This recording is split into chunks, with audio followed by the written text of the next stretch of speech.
श्रेय तिवारी जी, सतना से। राधे राधे।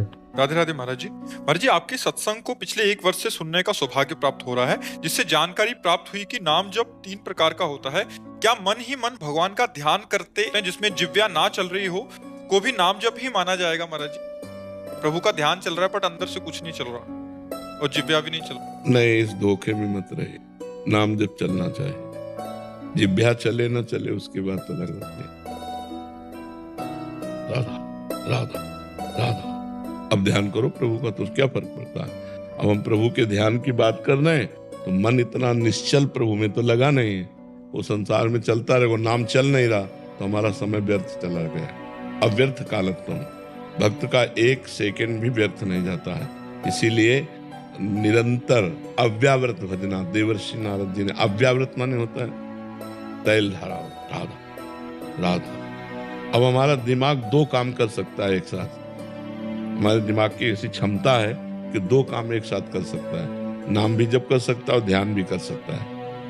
रूप का ध्यान और नाम उच्चारण कर सकता है, इतनी क्षमता। जैसे आप हमारी बात भी सुन रहे हैं और अंदर ही अंदर संसारिक, अभी वहां जाना है, वो करना है, वो करना चल रहा है ना अंदर, तो उसकी क्षमता 2 है। और जब 2 क्षमता का एक स्वरूप हो जाए तब उसे एकाग्रता कहते हैं।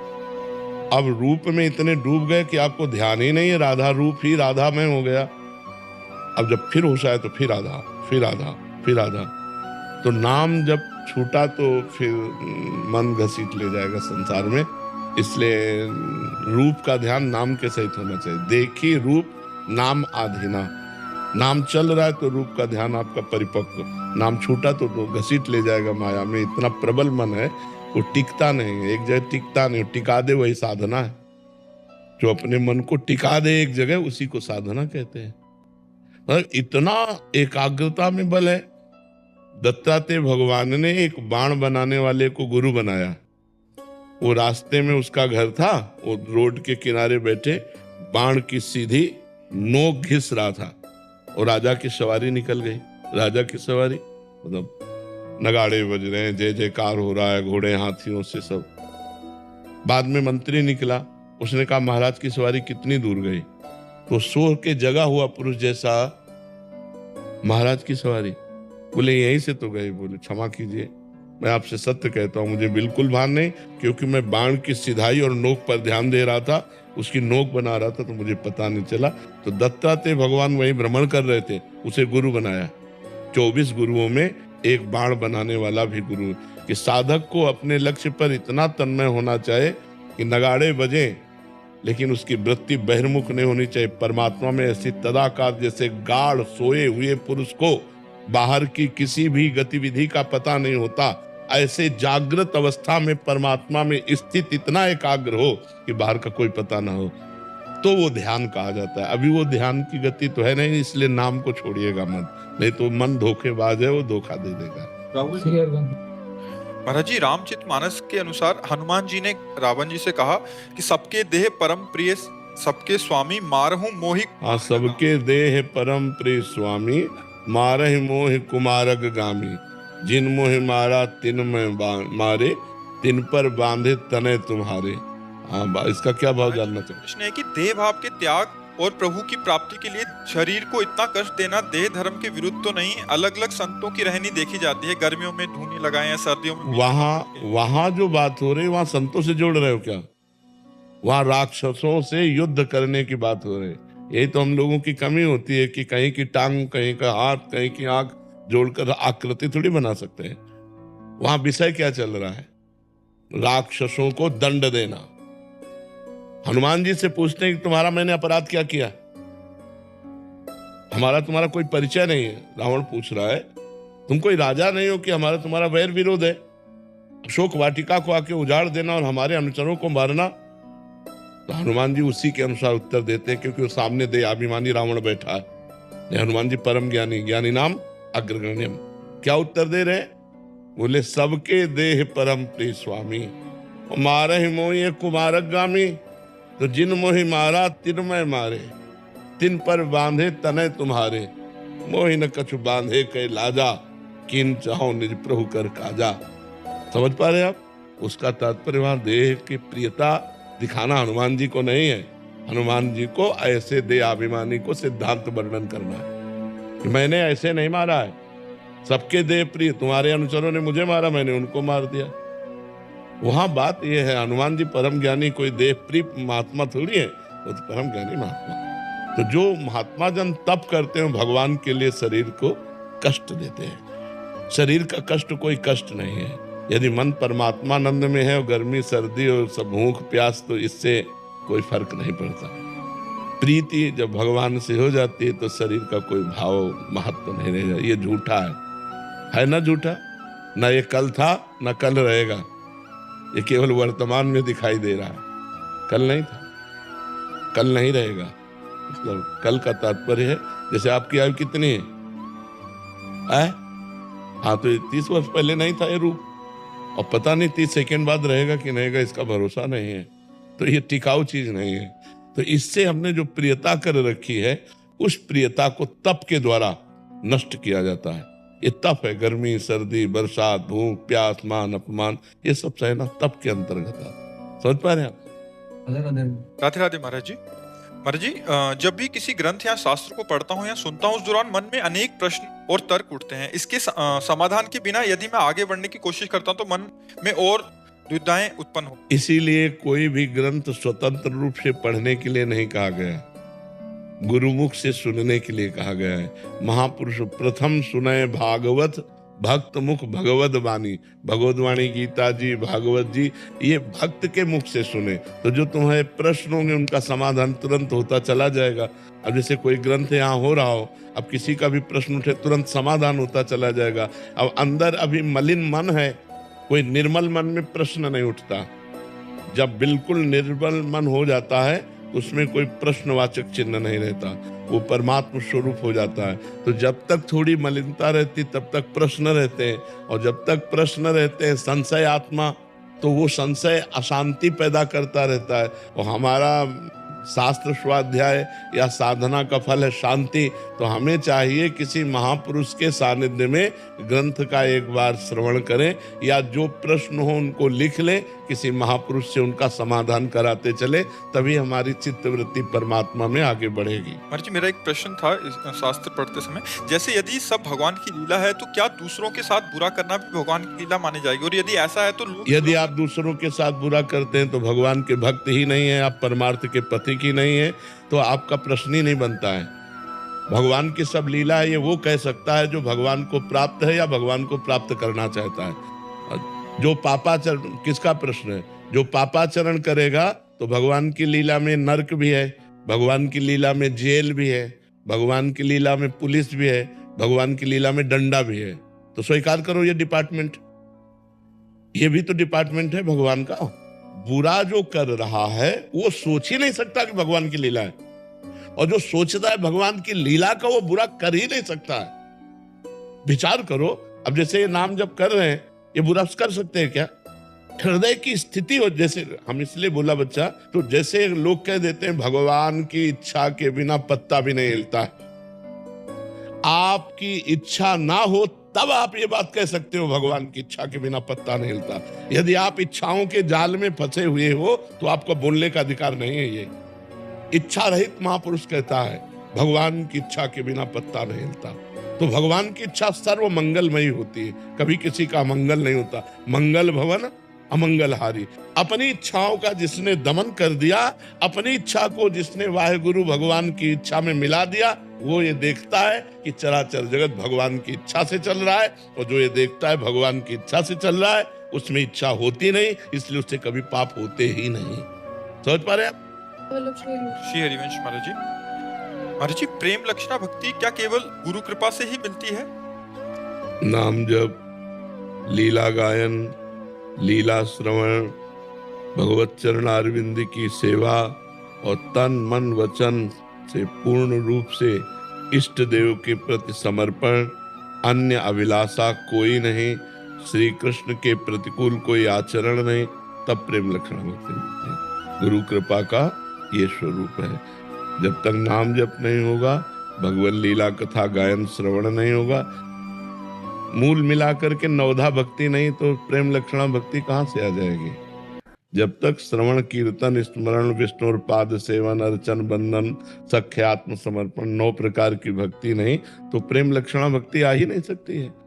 श्रवण कीर्तन जितना अधिक होगा उतनी भगवान की प्रति प्रियता बढ़ती है।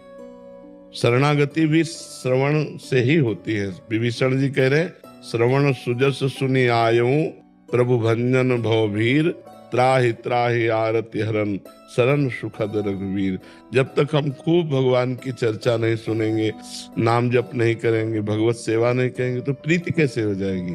सुनना बोलना देखना खाना पीना उठना बैठना सब भगवान के लिए हो तब भगवान के चरणों में प्रीति होगी और प्रीति का ही नाम प्रेम लक्षणा भक्ति है। ऐसे प्रेम लक्षणा भक्ति नहीं हो जाती। यही गुरु कृपा है कि हमारी नाम जप में प्रीति हो। यही गुरु कृपा है कि हमारी भगवत कथा सुनने के लिए कान लालायित रहे। आशा बसन व्यसन याति नहीं रघुपति चरित होय तहाँ सुनहि। यत्र यत्र रघुनाथ कीर्तनम तत्र तत्र कृतमस्त कांजलम वाष्पवारि परिपूर्ण लोचनम। हनुमान जी महाराज कैसे आंसू बहाते हुए जहाँ जहाँ भगवान की चर्चा होती वहाँ वहाँ वो सुनते हैं। तो हम बावरों सो रस में फिरे खोजत नेह की बात। प्रिया प्रीतम के प्रेम की बात भगवान के प्रेम की बात जहाँ हो रही हो वहाँ बैठकर सुनने का स्वभाव बनावे। खूब नाम जप करे, गुरु चरणों का संत चरणों का आश्रय रखे तो प्रेम लक्षणा भक्ति प्राप्त हो जाती है। संत कृपा भगवंत कृपा गुरु कृपा का मतलब यही कि हमें साधन में प्रेम हो जाए। हमारी जो साधना है उसमें प्रेम हो जाए। साधना में प्रेम तो साध्य में प्रेम अपने आप हो जाएगा। महाराज जी आपके चरणों में कोटि कोटि प्रणाम। महाराज जी आपका सत्संग सुनने में से जीवन में बहुत परिवर्तन आया है। महाराज जी मैं राधा नाम जप करता हूँ। महाराज जी मेरा प्रश्न है कि सांसारिक इच्छाएं जब समाप्त होती हैं तो तब कैसा होता है। मेरी इच्छाएं समाप्त हो रही हैं, उससे कहीं मेरा अहंकार तो नहीं बढ़ रहा। महाराज जी मुझे कैसे पता लगेगा। पेट भरता है तो पड़ोसी नहीं बता लिया था अपने को अनुभव हो जाता है ना कि हमारा पेट भर गया। ऐसे ही जब हमारी इच्छाएं अभी इच्छाएं शांत तो नहीं, अभी इच्छाएं परमात्मा प्राप्ति के बाद शांत होती हैं। असली में जब परमात्मा बोध हो जिसके प्राप्त होने के बाद कुछ प्राप्त करना बाकी नहीं रहता। और जब तक परमात्मा प्राप्ति न हो तब तक धोखा हो सकता है। अपने मन पर विश्वास न करे, नहीं, संयोग होते ही इच्छा तत्काल प्रकट हो जाएगी। जीने की इच्छा, मान लो अभी कोई गोली मारे तो बचने की इच्छा होगी ना, जीने की इच्छा होगी। इच्छा रहित पुरुष का अगर गर्दन भी उतार दी जाए उसके अंदर कोई शोक नहीं होगा, कोई भय नहीं होगा। जब इच्छा रहित है तो भगवान उसके हृदय में प्रकाशित हो जाते हैं। चाह इच्छा, चाह रहित, चिंता रहित, मनुआ बेपरवाह, जिनको कछु न चाहिए वो साहन के साह। जाहि न चाहिए कबहु कछु तो तुम सन सहज सने बसो निरंतर तासुर सो राउर निजगे। अभी हम धोखे को सत्य न मान ले। अभी जब तक भगवान का साक्षात्कार न हो तो ये इच्छा बढ़ाते रहो कि मुझे भगवान मिले, मेरा भजन निरंतर बढ़ता रहे, मुझे साधु समागम मिले, मैं शास्त्र स्वाध्याय करूं, मेरे द्वारा कोई अधर्म ना हो। ये इच्छाएं बढ़ाते रहो, अन्य इच्छाओं को काटते रहो। जब ये इच्छा परमात्मा प्राप्ति हो जाएगी तब एकदम समाप्त, जैसे शांत समुद्र, कोई लहर नहीं, फिर कोई इच्छा ही नहीं होगी। जब तक भगवान का साक्षात्कार नहीं होता तब तक ये मानना कि मैं इच्छा रहित हूं धोखा है। बहुत सावधान रहे, समझ पा रहे ना। और जब अपने इच्छा रहित अपने को, मीरा जी कहते गिरधर मुझे कितना प्यार करते हैं ये मेरा हृदय जानता है। ऐसे ही जो हमें भगवदानंद की अनुभूति होगी वो किसी से पूछनी थोड़ी पड़ेगी, वो तो मेरे को ही अनुभूति होगी ना। इच्छा रहित होने पर कौन सी स्थिति आती है, द्वंद्वातीत, कामना रहित, अध्यात्म में नित्य स्थित, वो अपने को अनुभव में आएगा। अभी वो स्थिति नहीं है इसलिए आप प्रश्न कर रहे हैं। वो स्थिति में प्रश्न ही नहीं होता है। इच्छा हुई ना प्रश्न करने की, ये भी तो इच्छा है। इच्छा हुई ना प्रश्न करने की तो ये भी तो इच्छा है ना, उसमें इच्छा ही नहीं रहेगी। वो स्वयं अनुभूति की अनुभव गम में भजे जय संता, वो स्वयं अनुभव में है। खूब नाम जप करो, शास्त्र स्वाध्याय करते रहो, संतों का संग करते रहो, अच्छे आचरण करो, स्थिति आ जाएगी। श्री हरिवंश महाराज जी, आपके चरणों में कोटि कोटि प्रणाम। महाराज जी, संसार में सभी संबंध मिथ्या होने पर भी इनमें राग होता है। महाराज जी, जिन संबंधों से राग है वही निरंतर अपमानित करते हैं, फिर भी राग नहीं छूटता। महाराज जी, ऐसे में भजन के बिना ज्ञान नहीं होता और ज्ञान के बिना राग का त्याग नहीं होता। किसका है? हाँ, तो डट के भजन करे, अभी राग का त्याग हो जाएगा। उम्र क्या, करोड़ों जन्म हो जाएंगे, नहीं छूटेगा राग। करोड़ों जन्म हो गए, जहां जन्मते वहीं राग कर बैठते हैं। राग तो हमारे साथ ही रहता है ना। जिनसे राग करते वो नहीं रहते साथ, लेकिन राग तो रहता है ना। जिस वस्तु व्यक्ति स्थान का संयोग हुआ उसी से राग कर बैठते हैं। मान लो पूर्व जन्म में आप क्या थे, आपका कौन परिवार था, आपको पता नहीं, लेकिन इस जन्म में इस शरीर से राग, शरीर संबंधियों से राग, शरीर सेवन करने वाली वस्तुओं से राग। ये मेरा चम्मच, ये मेरी थाली, ये मेरा मकान, ये मेरा दुकान। इसी राग का नाश हो जाए तो परमात्मा प्राप्ति हो जाए। इसी के लिए विवेक की जरूरत है। विवेक के द्वारा ही राग का नाश होता है, और विवेक होता है भजन और संत समागम से। डट के भजन करो। देखो मीरा जी ने डट के भजन किया तो कहती, मेरे तो गिरधर गोपाल दूसरो न कोई, दूसरो न कोई। ये दूसरो न कोई ही वैराग्य है। दूसरो न कोई, भगवान के सिवा हमारा कोई नहीं है, और वास्तविक कोई नहीं है। ना कोई था, ना कोई रहेगा। दुनिया में लाखों का मेला जुड़ा, हंसा जब जब उड़ा तो अकेला उड़ा। कोई साथी तो गया नहीं। तो अगर ये ज्ञान हो जाए तो जीते जी वैराग्य करके सब में भगवत भावना करके सेवा करे, कोई परेशानी नहीं। लेकिन अपनापन भगवान से ना होने के कारण, शरीर और शरीर संबंधियों से अपनापन होने के कारण हमारे को भजन का आनंद नहीं आता, भगवान प्यारे नहीं लगते। ऐसी प्रीति जिनका नाम लेते रोमांच हो जाए, रसुख प्रवाह होने लगे, उसे तो भक्ति कहते हैं। अभी कहाँ भक्ति हमारे अंदर? लड़का बहू की भक्ति है, परिवार की भक्ति है, नाना प्रकार के भोगों की भक्ति है, प्रभु की भक्ति कहाँ है? क्यों? असलियत में वो भक्ति आ जाए तो अभी आनंद आ जाए। तो नाम जप करो। कौन सी मेहनत लगती है राधा राधा रटने में, राम राम कहने में, कृष्ण कृष्ण कहने में? निरंतर अभ्यास करो, तुम नाम जप करो, देखो हृदय आनंदमय हो जाएगा। श्री हरिवंश महाराज जी, कर्म, नियति, भाग्य और धर्म में क्या संबंध है? कर्म, नियति। कर्म वर्तमान में किया जाता है। नियति जो पहले से भाग्य निश्चित हो गया उसे ही कहते हैं। भाग्य और नियति अलग अलग नहीं है। बोले इसकी नियति निश्चित है, अर्थात तुम्हारा दैव प्रारब्ध निश्चित है, भाग्य निश्चित है। तो जो नियति शब्द है उसे भाग्य ही कहते हैं, कि नियति ने निश्चित कर दिया है वही होगा। नियति माने दैव, दैव माने प्रारब्ध, प्रारब्ध माने भाग्य। चाहे दैव कहे, चाहे प्रारब्ध कहे, चाहे भाग्य कहे, चाहे नियति कहे, वो एक ही शब्द का पर्यायवाची दो शब्द है। अब रह गया कर्म और भाग्य। कर्म से ही भाग्य बनता है। तो जो पूर्व में हमने कर्म किए वो दो प्रकार के होते हैं, शुभ और अशुभ। शुभ का मतलब होता है पुण्य, अशुभ का मतलब होता है पाप। पाप और पुण्य रूपी कर्म से ही हमारे इस शरीर का निर्माण हुआ है, और शरीर का प्रारब्ध निश्चित है। किस समय कहाँ कौन सी गति अच्छी या बुरी होनी, वो नियति में पहले से लिखी। नियति माने भाग्य, भाग्य माने प्रारब्ध, प्रारब्ध माने दैव। समझ पा रहे हैं आप? तो अब हम जो कर्म कर रहे हैं वर्तमान में, इसे क्रियमाण कहते हैं। क्रियमाण माने नवीन कर्म। अगर हमारे नवीन कर्म अच्छे हो तो पुराने कर्मों को रौंद करके हम मंगल कर सकते हैं अपना, हम भगवत प्राप्ति कर सकते हैं। अगर नवीन कर्म भी बस दो ही रहे, शुभ और अशुभ, तो फिर भी हमारी दुर्गति रुकेगी नहीं। वो मनुष्य जन्म लेने के बाद भी पुनरपि जननम पुनरपि मरणम पुनरपि जननी जठरे शयनम, ये होता रहे। समझ पा रहे हैं? श्री हरिवंश महाराज जी, गुरुदेव भगवान, सत्संग में आपने बोला कि दृढ़ आश्रय लेना चाहिए। आश्रय ले लिया है, पर यदि कोई काम किसी से होता है तो हम उससे, उसके संबंध में, उसके मर्जी कहने का भाव है इनका, थोड़ा सा कह रहे हैं कि अगर किसी से काम होता है तो हम उसके सामने तो बोलना ही पड़ता है कि आपकी कृपा, आपने करवाया। तो ये श्री जी की उस समय जब आप कह रहे हैं तो आपको संबोधन करो। सामने व्यक्ति है और भाव में इष्ट है कि आपकी कृपा से हमारी समस्या का समाधान हो गया। हम बार बार आपको नमन करते हैं या बार बार कृतज्ञता प्रकट करते हैं। लेकिन आप हम व्यक्ति को ना बोले, हम प्रभु को बोले, अपने इष्ट को बोले, क्योंकि सब में वही विराजमान है। संबोधन व्यक्ति को कर रहे हैं लेकिन भावना इष्ट की कर रहे हैं, इसमें कोई अंतर। जैसे कोई व्यक्ति आया, आपने बड़ी कृपा की, आप आके दर्शन दिए, हमें बड़ा सुख मिला आपको, तो अब आप शब्द तो एक व्यक्ति का लग रहा है, लेकिन हम अपने इष्ट को बोल रहे हैं, तो हमारा कोई अनन्यता में फर्क नहीं हुआ। आपने बड़ी कृपा की, आप बड़े करुणा में हैं, आपके दर्शन से हमें बड़ा सुख मिला।